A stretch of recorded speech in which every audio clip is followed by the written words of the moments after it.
Hello, I'm Caleb Kidd Coy, heroic family legacy alchemist, mediocrity slayer, and host of Legendary Heroes and Future Leaders podcast. On behalf of partners like Boys and Girls Club of the Lakelands region, Prosperity Producer Alliance, Rotary International, and multiple sponsors, we'd like to thank you for your support of this effort. By watching and sharing this content, you're helping us educate, equip, serve, and empower the lives, minds, and legacies of youth and parents in our region, young people and families across the country, and folks all around the world. I've got an extraordinary guest with us. I'm so grateful, so blessed, just feel so fortunate to have Dr. Robert Saul, affectionately known as Dr. Bob, here with us today. Welcome, Dr. Bob. How are you today? Thank you. I'm excited to be here. We're so happy to have you here.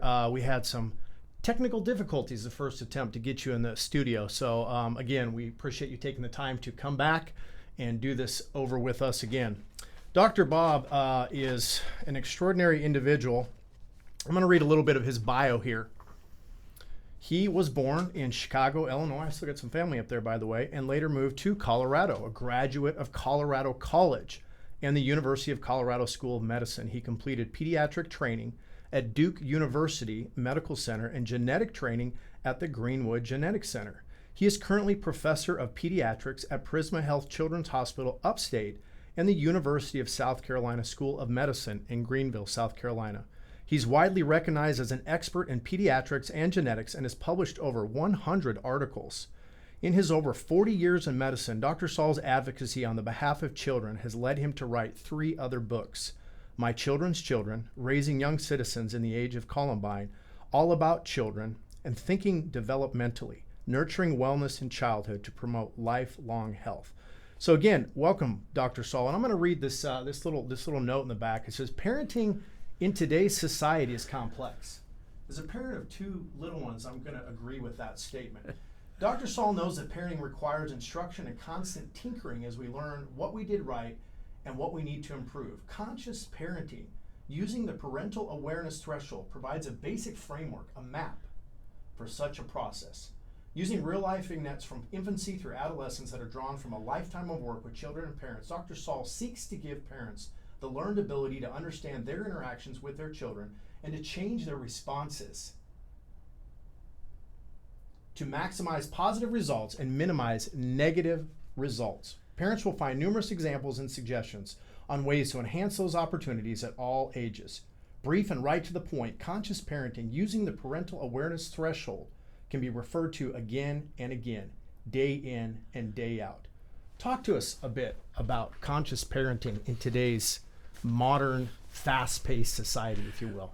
Well, there's some misconception that parenting is an innate process, that all you need to do is make babies and you'll learn how to be a parent. And as we say down south, that ain't true. It is not innate. It takes a lot of work. It takes a lot of learning. And to do that, one needs to be ready to be engaged in the learning process. Let me back up, if you will, for a minute before I talk about conscious parenting, because I'd like to give it some background. As somebody who's been in the field for over 40 years, I've learned that there's a lot going on in terms of our society where we're not working together very well.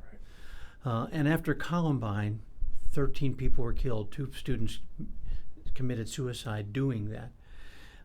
I asked myself the question, what can I do? What can I do better? And I articulated at that point what I felt to be the 5 steps to community improvement. Number 1, learn to be the best parent you could be. Number 2, get involved. It's so important as a parent to get involved. Number 3, sounds related, but it's different, stay involved. Because it's very difficult to stay involved in our society because change is difficult. Sometimes we don't like to embrace that. Number 4 is the most intuitive but seemingly very difficult in today's divisive society, love for others. And number 5 is really the most difficult, forgiveness. So learn to be the best parent you could be, get involved, stay involved, love for others, and forgiveness. And over the next 12, 13 years, I wrote over 160 articles about those things. And what that led me to sort of then in the early 2013 when the first book was published is what is parenting? And to me, parenting is raising your child to be a good citizen. It's not necessarily their happiness, because people are happy when they get a new bike, when they get that new car, when they get that new video game. But I think when you engage and help care for and care about others, that's what leads to happiness. So to me, parenting is raising your children to be good citizens. Happiness is a blissful secondary side effect. So as I was trying to say, okay, that's nice. Well, how do you articulate that going forward? Then I came up with the paradigm of conscious parenting. And I have to give credit to other folks for coming up with that. Was a course I had to take called Conscious Leadership. And in that course, they talk about a line. And when you're above the line, you're open, you're receptive, you're ready to learn. When you're below the line, you're closed, you're defensive, you're always right. And in leadership, the honest answer is you're going to be above and below the line.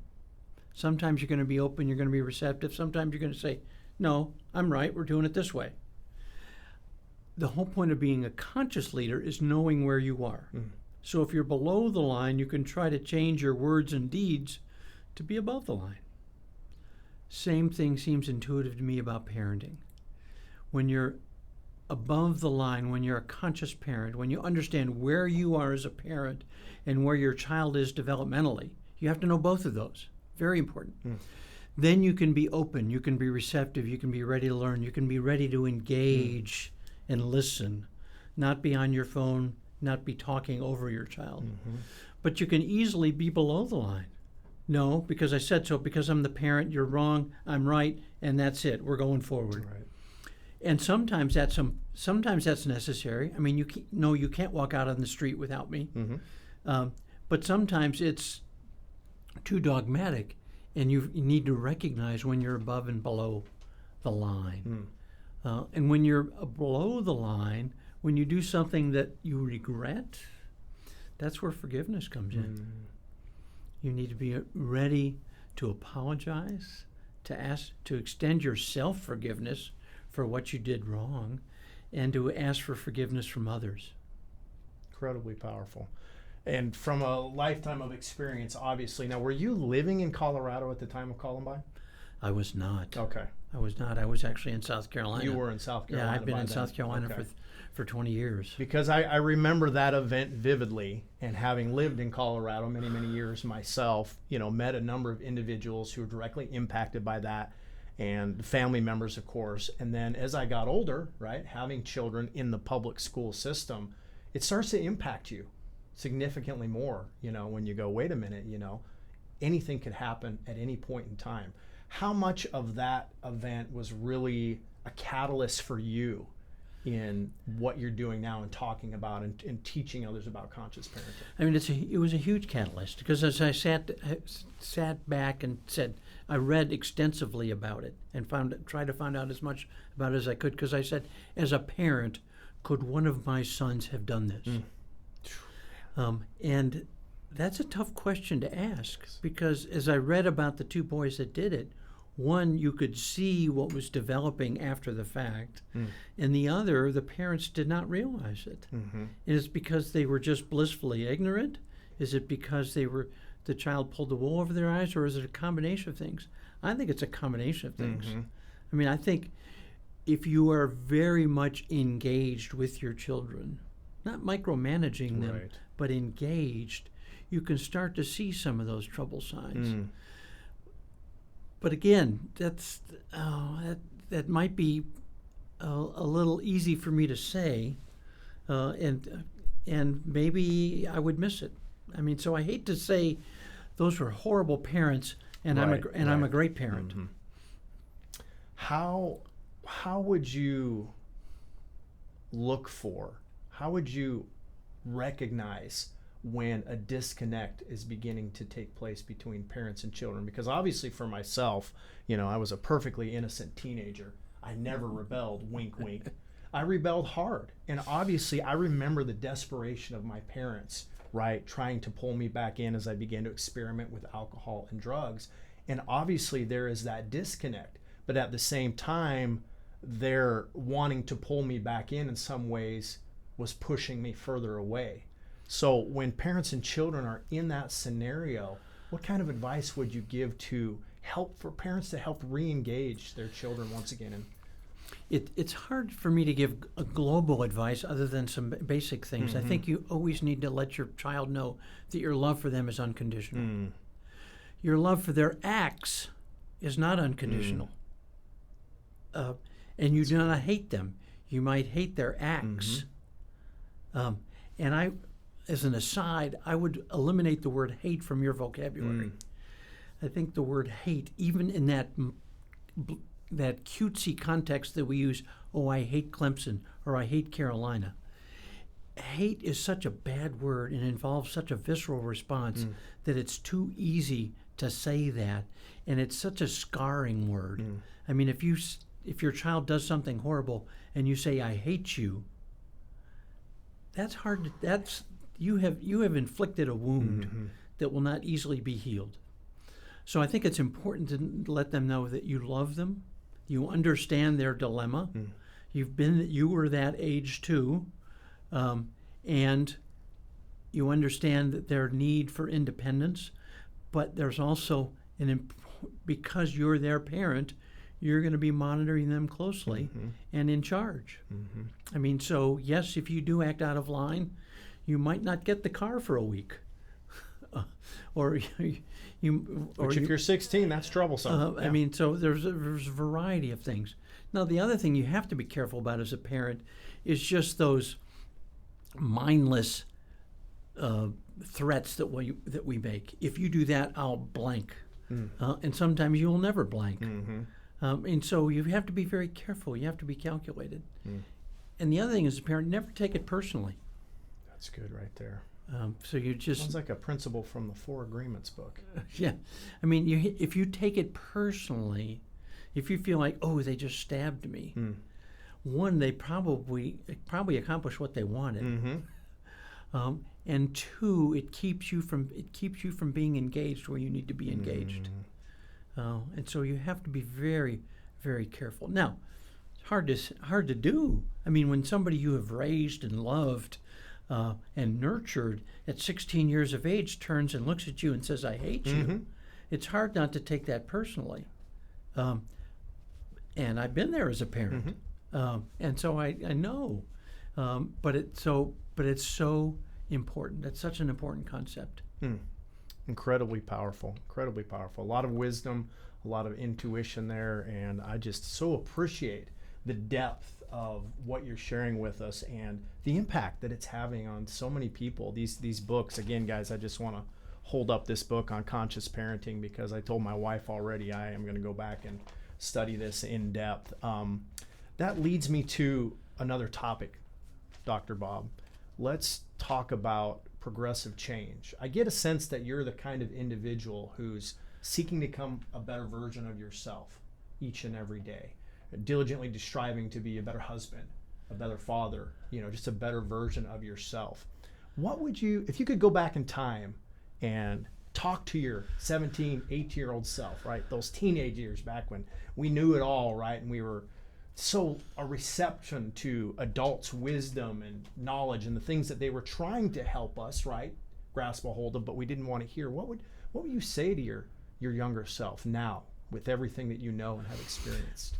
Well, that list is too long to pick out one, but probably the one at the top is learn about and practice forgiveness. And because I think we have lost track of that. And I like the paradigm that Maury Schwartz, if you've ever read the book Tuesdays with Maury, it's written by Mitch Albom, who was a sports reporter, but he interviewed his dying sociology professor, who was dying from ALS, amyotrophic lateral sclerosis. And Maury basically, I'm paraphrasing here, but he said when it comes to, as you need to move on in your life, forgive yourself first, forgive others, and do it now. Forgiving yourself first means understanding that you're harboring those hard feelings and it's time to drop those so you can go forward. Forgive others and do it now. Now, that's a process. That's not, I can't easily forgive you, but let me emphasize the point of evolving in your forgiveness journey. I mean, your 4-year-old whacks your 2-year-old, and you say, Tommy, tell your sister I'm sorry. I'm sorry. I mean, that's a form of forgiveness, I guess. But it should be different than what a 14-year-old or what a 24-year-old or what a 44-year-old, such as me, a 74-year-old. You need to learn how to be engaged in that process and be more active in forgiveness. Let me use one brief example. I think my youngest son was about 7 or 8 at the time, and he did something that really irritated me one night. I yelled at him. Mm-hmm. He just turned into a puddle. He was just crushed. And my wife got mad at me for yelling. Mm-hmm. So we went into that family meltdown mode where nobody talks. We just started walking past each other. Mm-hmm. And later that night, when it was time for me to lay down with my son, I said, "Son, I'm so sorry. What I did was wrong. I should not have yelled at you. I think you did something wrong, but my response was totally inappropriate. I want to apologize. I want to ask for your forgiveness." He said, "Dad, would you be quiet?" I said, "Why?" He said, "I hate it when you're nice." So what that tells me is, I don't say that to pat myself on the back. What that tells me, even back then, 20 plus years ago, I was learning about forgiveness, and I was learning about the importance of forgiveness. And it's the lack of it is what's poisonous in our political system. Nobody's willing to say they were wrong or to apologize for a bad policy or take responsibility. So it's because we cannot practice forgiveness in the social setting. I guess privately they do it when they go to church, but they can't do it in the social setting. That's a real disconnect there. Wow. So in our final few minutes here of our conversation, as we prepare to take questions from the Boys and Girls Club youth that are here, I'd like to dig a little deeper into this forgiveness idea, because I really want to ask you, how do you know that forgiveness has solidified in you? Okay, we can forgive with our mouth or maybe in our head, but it doesn't necessarily mean it's taken place in our heart or our whole being. What is that moment where you know that you've made peace with that individual that you hurt, or they hurt you, or vice versa, where forgiveness is really that process? Because you said it doesn't happen overnight. Well, and it depends on the person, and it depends on the intensity. Because sometimes I recognize I'm no longer worried about what they say or what they do. That I've accepted it and I'm moving on, I've forgiven them. I still struggle with forgiveness of my father. My father, unfortunately, was an alcoholic. My father was emotionally and verbally abusive to my mother. My parents divorced when I was young. I almost got killed for my father once when he was drunk driving. I'm surprised we didn't die. And I sort of just compartmentalized that in my life. And then in my adult life, it started to come forward after he died. And so that still wells up inside of me at times. So I'd like to think I've totally resolved every issue for which I should be practicing forgiveness, but to be honest, I haven't. And that's part of the forgiveness journey is personal honesty. Acknowledging. Yeah. Wow, that is huge right there. Well, guys, we could go for hours. I could talk to you for hours, Dr. Bob. This is just incredibly enlightening and beneficial. So much more to dig into. Would definitely love to do a follow-up, show with you and go a little more in depth. But guys, as we kind of move forward here, what we'd like to do is to take some questions from the young people.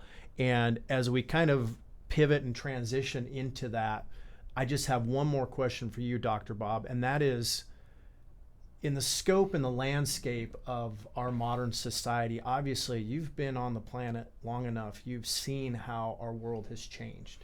You've seen how our society has changed. I mean, obviously big changes in recent years since 2020, but over decades and decades and decades. What would you say to these young people today that are trying to figure out who they are, trying to establish their identity? They're being pressured. The peer pressure is so strong to pull them onto a path that may not be beneficial for their well-being and may be downright dangerous for them. What should they focus on, or what could they do internally to stay positive, especially if they're not in a healthy family environment and, you know, they're thinking escape, how do I get out of here? Well, I mean, easy for me to say that I think one of the important things is understanding the scope of forgiveness. Understanding that forgiveness, but also being a citizen, being understanding that part of our role in life in this world is to care for and care about others. So that's hard when you're in those teen years. It's all about me. And well, even if we have a lot of adults that are the same way. So it's hard to think beyond oneself, but I think that's incredibly important. And you're right, there's a lot of children, young adults, that have been scarred in some way, shape, or form, that have suffered some trauma, and because of that act out in different ways. And society has sort of looked at them and said, what's wrong with you? When we should be asking the question, what happened to you? Labeled them. And so sort of what happened to you, if we think about how can we help recognize the trauma, and how can we help get you on a path toward healing or restoration, so you can build up some resilience as you become an adult, because there are certainly going to be ups and downs in adulthood. Yes. And so you can become a flourishing adult. One other thing I would emphasize that we don't do very well in our society is we need to move parenting to the top of the list in terms of things we do. And when I was in high school, and we had to take a woodworking shop, we had sex ed, we had typing, we had some other things, but nothing on parenting. And we should be doing more about parenting. 100% with you on that, Dr. Bob. Parents, listen up, pay attention. All right, Boys and Girls Club youth, it is your turn. Time for Q&A. So Bryce is going to take some questions out there for us, and we're going to listen in, and we're going to ask Dr. Bob. All right, guys, don't be shy. Okay, first question is, what exactly does Dr. Bob do? Well, Dr. Bob is now retired. Dr. Bob was a pediatrician and medical geneticist from 1979 until 2020. Dr. Bob is now retired, but I'm actively writing. Okay. I have a weekly blog. I have a pediatric advice column in the local newspaper. I'm a member of the board of directors of the Institute for Child Success, and I'm working as a consultant at Connie Maxwell. You guys catch all that? Lots of good stuff. That means he's really, really smart, in case you didn't catch that. Well, the other thing related to that is once a pediatrician, always a pediatrician. I'm always advocating for children. I love that. Not just my children, but my children's children, my grandchildren, and any children I've advocated for in the course of my career. Wow. And of course, I get your newsletter as well, your blog, Dr. Bob. And so just let everybody know what your website is, where they can find you, where they can subscribe to your newsletter. My website is mychildren'schildren.com. Okay. And on there's a contact page. They can send me their email, and I'm glad to put them on the weekly blog list. Perfect. Very worthwhile. Next question, guys. See a hand up back there? Before he retired. How long has Dr. Bob practiced before he retired? I graduated from college in 1972. Okay. Graduated from medical school in 1976. Finished my pediatric training in 1979. Came to Greenwood in 1979. Took a job in Greenville in 2013, and practiced till the end of 2020. Okay. So essentially almost 50 years after high school. Wow. Okay, there you go. Next question. What motivates Dr. Bob to keep working since you've retired? Children and families. I'm totally committed. I might be retired, but I will never withdraw from my commitment to children, making their lives better and improving the lives of families. And again, those 5 steps that I talked about, learning to be the best parent you could be, get involved, stay involved, love for others, and forgiveness. That's how we can improve our parenting. That's how we can improve our communities. And I'm committed to try to continue to promote that message. Bryce, we got any more questions back there? Okay, I got one final question for Dr. Bob. Dr. Bob, what does family legacy mean to you? Family legacy. What does it mean to build, to protect and to leave a family legacy. What kind of legacy do you want to be remembered by? I mean, I want to be remembered as a good person. I would like to be remembered as somebody who contributed positively to society. I'd like to be remembered by my children as somebody who worked hard on behalf of others. Wow. Powerful way to be remembered. Well, guys, we want to thank Boys and Girls Club of America and, of course, our guests, Dr. Robert Saul, author of Conscious Parenting, for being here with us today. Make sure you share this podcast with the people that you love. Every parent that I know, I am going to share it with as well. And we want to thank you for tuning in. Until next time, Caleb Kidd Coy signing off. Take care, everybody.